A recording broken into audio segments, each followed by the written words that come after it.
ખેડા જિલ્લામાં આગામી દિવસોમાં ભારે પવન સાથે વરસાદની આગાહીને પગલે જિલ્લા વહીવટીતંત્ર સંપૂર્ણ એલર્ટ મોડ પર આવ્યું છે।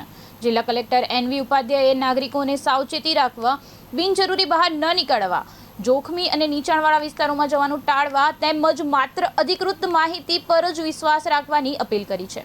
તેમણે જણાવ્યું છે કે કોઈપણ આપત્તિજનક પરિસ્થિતિનો સામનો કરવા જિલ્લા અને તાલુકા કંટ્રોલ રૂમ સહિત તમામ વિભાગોને સજ્જ રાખવામાં આવ્યા છે અને જરૂરિયાત ઊભી થશે તો ભોજન સહિતની જરૂરી વ્યવસ્થા પણ કરવામાં આવશે।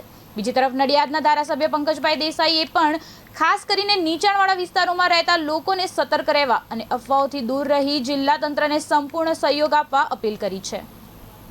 ભારે પવન સાથે વરસાદની સંભાવનાઓ રહેલી છે। આ સંજોગોમાં જિલ્લા વહીવટીતંત્ર કોઈપણ પ્રકારની આપદા માટે સજ્જ છે। તમામ તાલુકા કક્ષાએ કંટ્રોલ રૂમ કાર્યરત છે, જિલ્લા કક્ષાએ પણ કંટ્રોલ રૂમ કાર્યરત છે। તમામ મામલતદારશ્રીઓ અને ટીડીઓશ્રીને સૂચના આપી દેવામાં આવી છે કે જો શિફ્ટિંગનો પ્રશ્ન ઉપસ્થિત થાય તો જ્યાં શિફ્ટિંગ કરવાનું છે, શેલ્ટર હાઉસ, શેલ્ટરનું જે જગ્યા છે તે નિયત કરી દેવામાં આવી છે। મેડિકલ ટીમ્સને પણ સેન્સિટાઇઝ કરી દેવામાં આવી છે।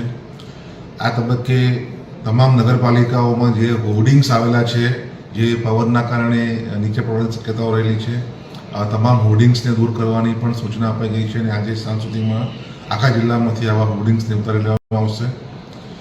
જે કોઝવેઝ છે ત્યાં આગળ પણ જો પાણી ઉપરથી વહેતું હોય તો નહીં જવા માટે તમામ નાગરિકોને મારી અપીલ છે, કોઈપણ પ્રકારનું દુસ્સાહસ કરવું નહીં અને અમે મામલતદારશ્રીઓને સૂચના આપી છે, કાર્યપાલક નિર્દેશકને સૂચના આપી છે કે આવા કોઝવે ઉપરથી બેરિકેડિંગ કરવામાં આવે અને જરૂર જણાય તો ત્યાં આગળ કોઈ પણ માણસ મૂકીને લોકોને એમાં જતાં અટકાવે। જે સંસાધનો અમારી પાસે છે તે સંસાધનો જરૂરી પડે તો ગ્રામ્ય કક્ષાએ બી અમે એને ડિપ્લોય કરી દીધા છે। ખાસ કરીને બોયઝ, રોપ્સ, લાઈફ જેકેટ્સ, જે બોટ્સ છે, બોટ્સ પણ રેડી ટુ યુઝ કન્ડિશનમાં કરી દેવામાં આવી છે।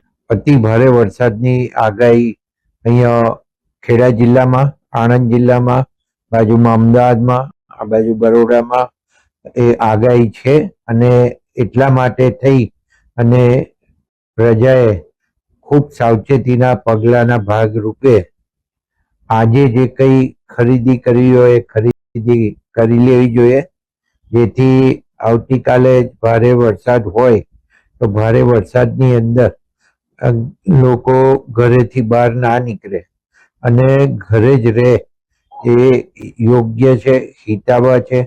વધુ વરસાદ પડે તો પાણી પડે ને તરત તો નીકળી નથી જવાનું, એટલે રહેશે। એટલે જે રસ્તા ઉપર પાણી ભરાઈ રહેવાનું છે